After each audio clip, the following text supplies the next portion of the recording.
guys, thank you for coming to my channel. My name is Alexis Hope. I appreciate you clicking on this video. Today I'm going to talk about my personal experience dating over 30 with no kids. And yes, we do exist. And no, there's nothing wrong with us, because I've been asked by men before, what is wrong with me? Nothing is wrong with me. So let's get into it. Once I hit 30, I decided I was going to date for marriage. This means no more hot girl summer, none of that. I was going to date for marriage. The problem with that is I date my age and older, basically. And men who are 30 plus have either been married, engaged, or in a long-term relationship, and they don't want to be tied to the fence anymore. It's all good. It's all good. I understand it. I feel where you're coming from. The thing about it is that I'm not coming into a relationship with any of that baggage. And some might think it's easier because I don't have any of that. But really, this is what makes it tough. To date, I use Facebook, Instagram. I've used the Bumble, Hinge. My old school stomping ground was Plenty of Fish. That was my stomping ground. Met a lot of guys, most of them married, but I met a lot of guys on there.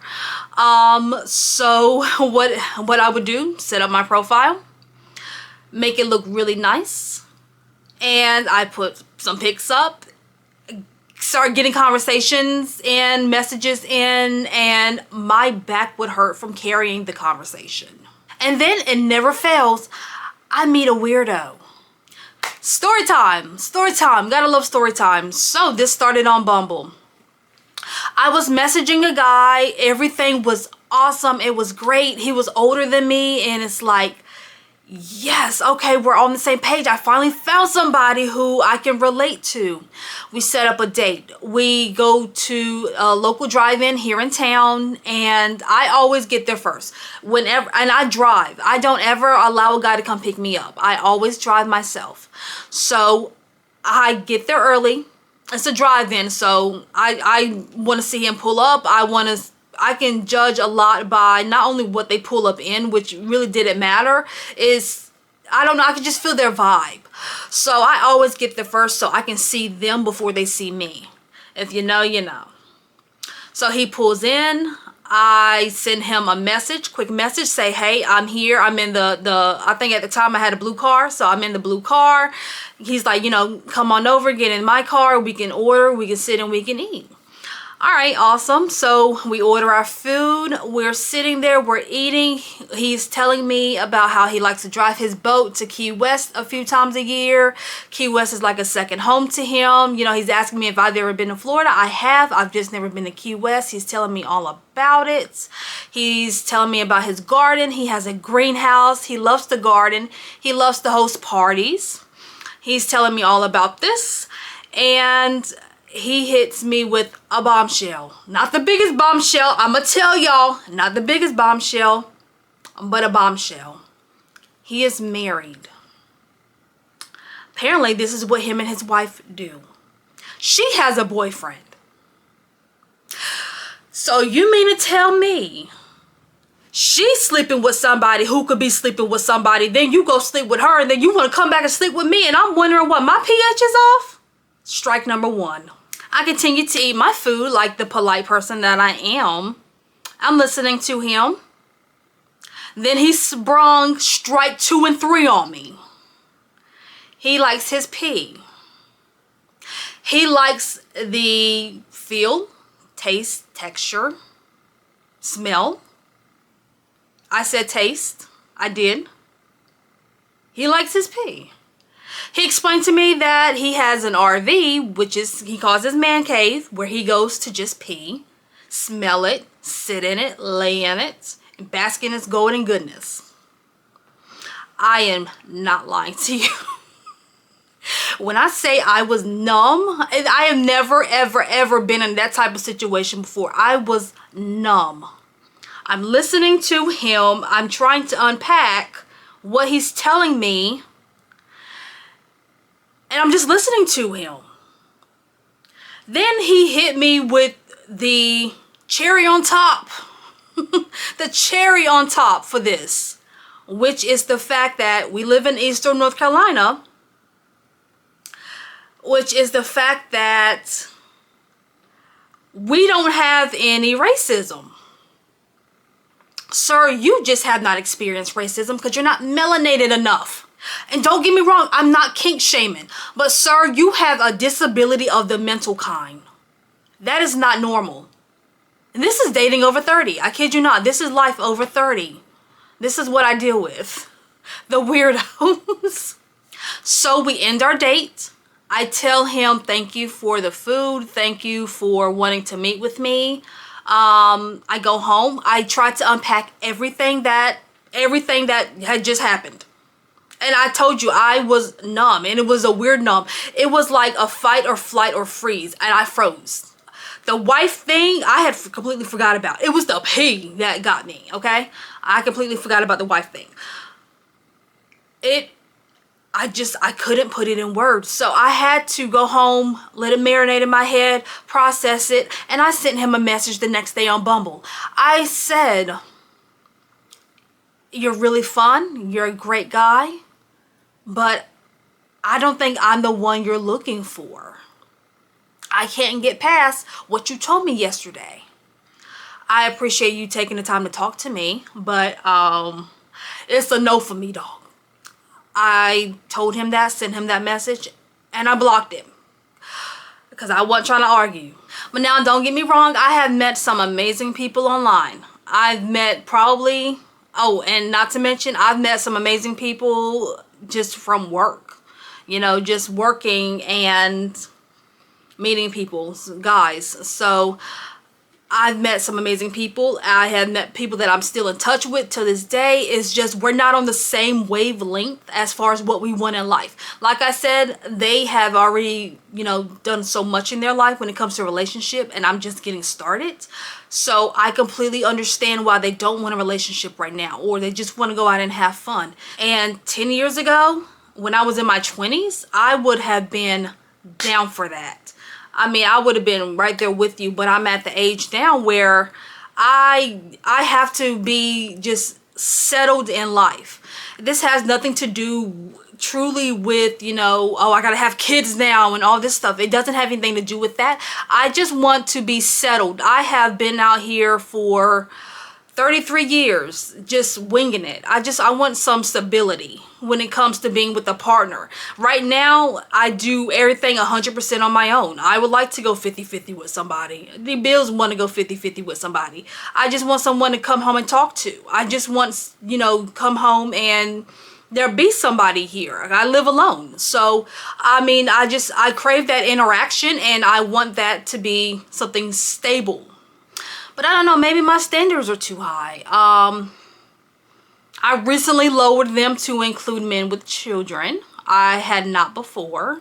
And that is because I wanted to be the first person who they shared, you know, that bond with as far as having their first child.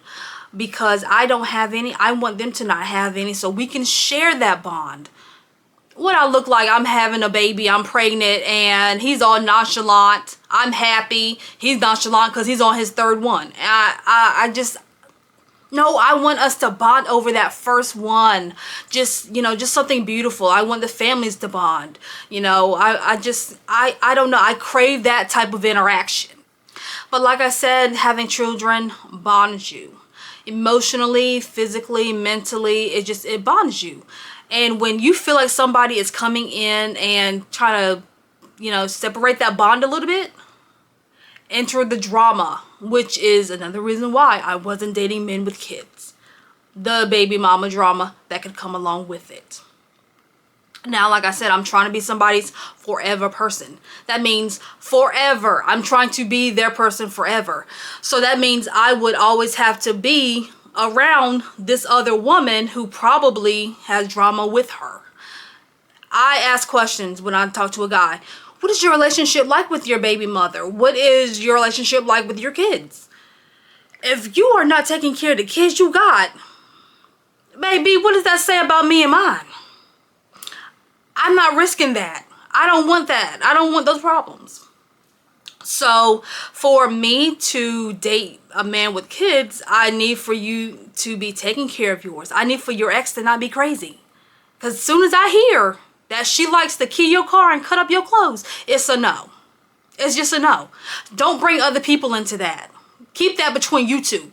Don't bring other people into your messy relationship, into your crazy relationship, into your crazy mess. Keep that between you two. Because you know what? I'm a respectable person. I try to respect people. But baby girl, we can take it there if you want to go there. Don't let this, you know, sweet face and calm secretary voice fool you. Okay? So I try not to put myself in positions where any of that can happen. You know, I want peace of mind. I'm at the age where I do want peace. I want peace around me. I strive to have a peaceful, soft girl life, okay? Nonetheless, it is hard out here when you know what you want, when you try to do everything right. I'm trying to make sure I'm there for whoever I'm with. I try to make sure, you know, they don't need therapy because of me. I take therapy myself so nobody else would need therapy because of me. I try to have my stuff in order. I know what it means to be somebody's other half. I know what it means to be a wife. I understand what it means to be a wife. And a part of me is glad that I waited until I was in my 30s to think like this, because 20-year-old me was thinking about the club. 20-year-old me, or even 25, 26, 27-year-old me wasn't thinking about, you know, what I could do for another person, how I can help another person. 33-year-old me knows that I can help people, is not afraid to, you know, just help somebody else. We can build a life. It's just hard trying to find a guy who can reciprocate that. So I want the best in life. I want to travel. I want to go places. I want to do things. I want us to build an empire. All I want from you in return is for you to know how to communicate. You to have common sense. My God, please have common sense. And just for you to be a respectable person and respect me, and we can get along. I don't ask for much, because I know that some people, I understand that I can't expect me from other people, basically. I can't expect me from other people. I know this. I know this. I try not to. At the same time, I have my standards, and I do strive for some degree, some level of matching me in a relationship. I mean, I know my love language. I'm able to tell you my love language. If something is wrong, I'm able to tell you something is wrong. And I'm able to tell you without yelling at you or getting smart. I'm able to communicate. If you need something, I'm hoping you're able to communicate with me. If I'm not doing something right, communicate with me. That's literally all a relationship is. Trust, communication, and love. That's it. That's all you really need. And that's what I'm struggling to find. So, like I said, over 30, men don't want it no more. They just don't want it. They just want to play the field, I guess. I don't know. That's the experience that I have come into. You would think not having kids would make it easier, but baby, it's another caveat. That's all that is, basic. But I want to know what you experience as far as not having kids, dating. What is it like out here? I want to know what it's like out here for everybody. What's it like out here if you having kids and you got to bring 3-4 kids into, I mean, are men okay with playing stepdaddy? I don't know. I had to settle for being stepmama. So are you men okay with playing stepdaddy? I mean, let me know in the comments. I want to know. But that's my experience so far in life, dating over 30 with 0 youngins. So I'll see you guys in the next video.